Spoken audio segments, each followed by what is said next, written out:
Hello everybody, welcome to today's video. You know, when you see a Canadian putting on his plaid shirt, you know shit's about to go down. Today we're going to be doing part 5 of the Greek god Mead videos. And today is my absolute favorite one.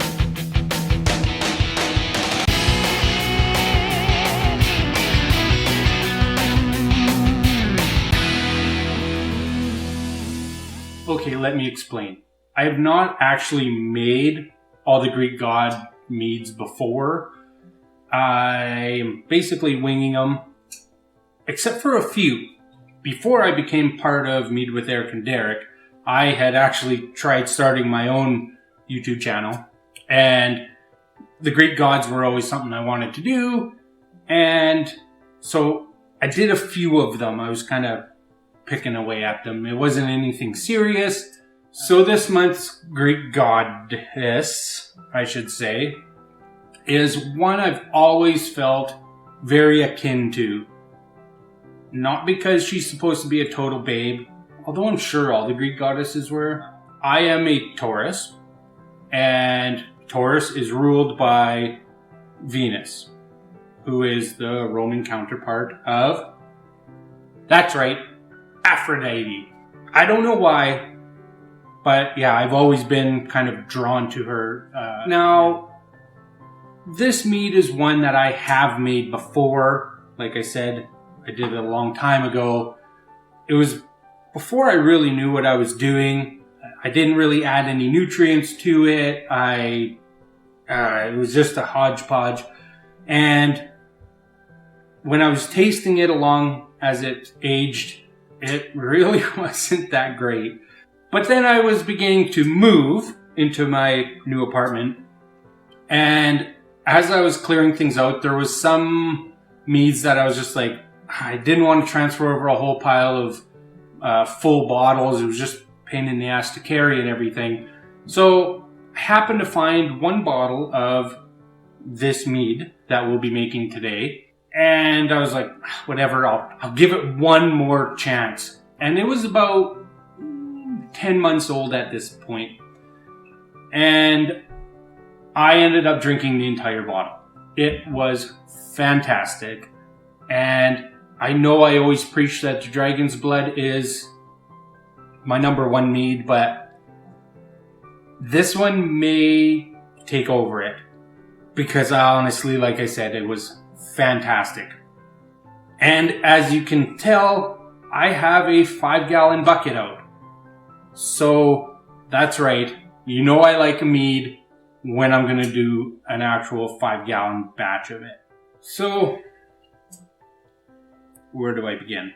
Now, Aphrodite, goddess of love, passion. She's the goddess of quite a few things. Wife of Hephaestus, though she wasn't exactly loyal to him. As you can imagine, being the goddess of love and passion, you're going to get around a little bit. As I've stated with in the Aries video, she had an affair with Aries. She had one with Hermes. Some say she had ones with Poseidon. I don't know. Again, the stories are all kind of jumbled. It really depends which path you follow. So I guess we'll start with what's in the bucket right now. I started off with 15 pounds of honey, wildflower honey, which is fitting because one of her symbols, one of her animal symbols, was the bee. So that's perfect. I also added, for right now, what's in here right now is 2 gallons of water and also 2 gallons of very strong rose tea. What I did was brought 2 gallons of water to a boil, and I put in 8 ounces of rose petals.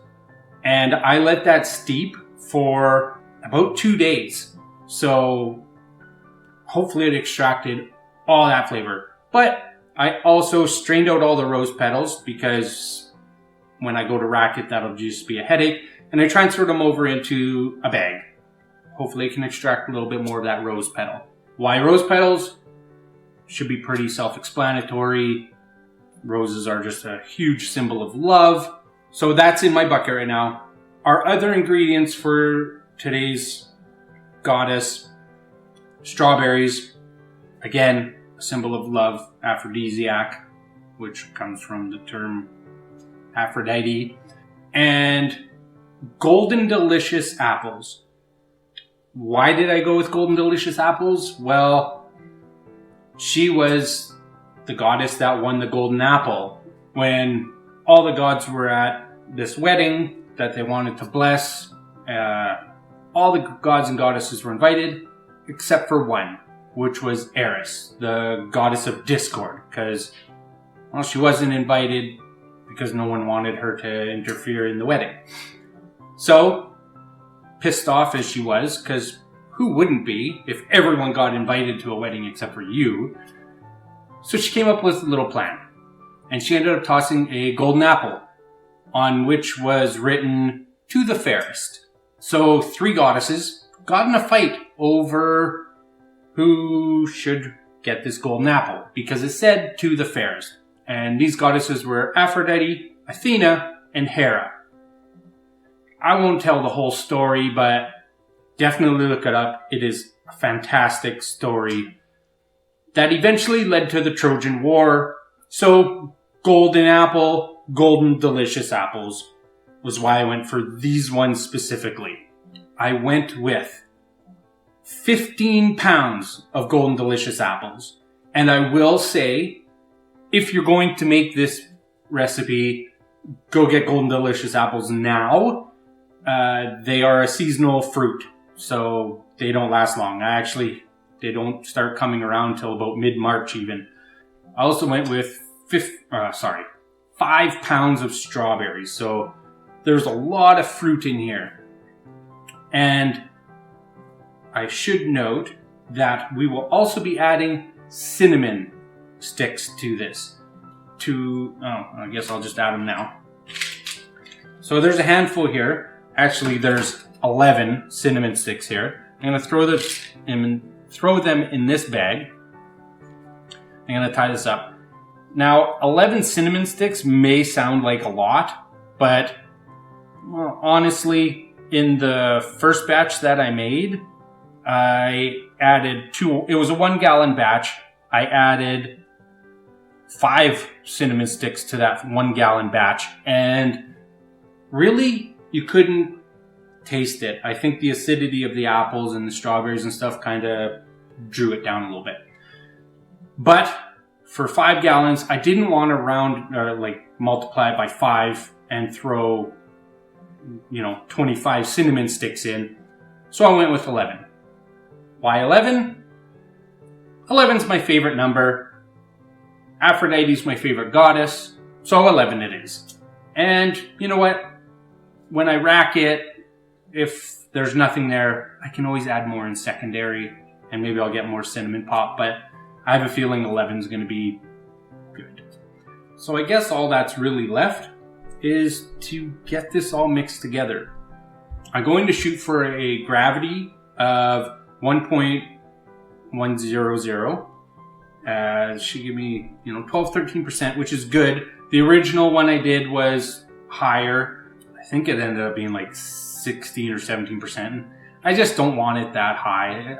I like my meads around 12 to 15%.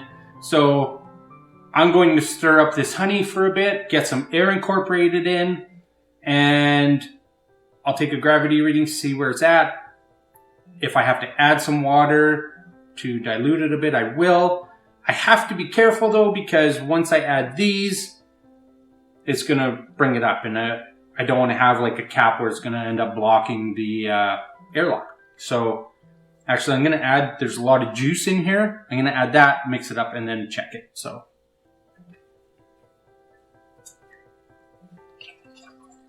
okay, so we got it up to 1.098, which is good. It doesn't need to be exactly 1.100. This is perfect. So now we're just going to add our nutrients, which will consist of 4 teaspoons of ferment O, 2 teaspoons of ferment K, and 1 teaspoon potassium carbonate.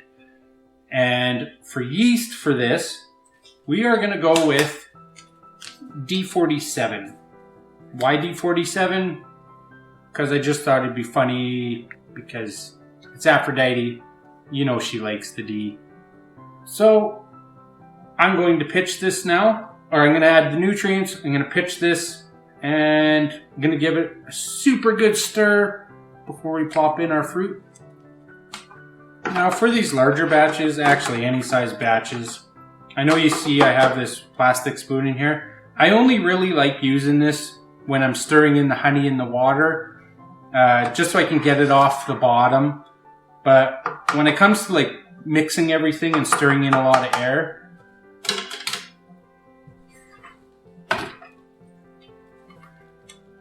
it really helps to get one of these. It just saves on your arms, really. It's just that this isn't very expensive, and it'll save you a load of time on your mixing. Just make sure you don't, hit the edges of your bucket or the bottom, because it's metal. It will scuff it. You'll get little nicks in there, and you don't really want that because things can get in there and bacteria can grow and stuff. So I'm going to give this a mix, and we'll be right back to add our fruit in. Honestly, those things save so much time when you're mixing. I guess now all that's left to do is throw our fruit and everything in and put on our airlock. So I guess I'm going to do that. I'm hoping it's not going to come up too high. If it does, I'm probably going to have to scoop some out. I really probably should have just added 10 pounds of honey, the water and everything, and then adjusted then. My bad.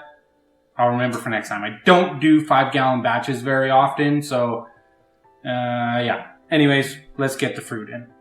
Case in point, this is not going to work because as soon as I go to put my lid on, everything's going to come flowing out of there. So I'm going to remove some of this, and you know what? I'll probably scoop almost a gallon out of this.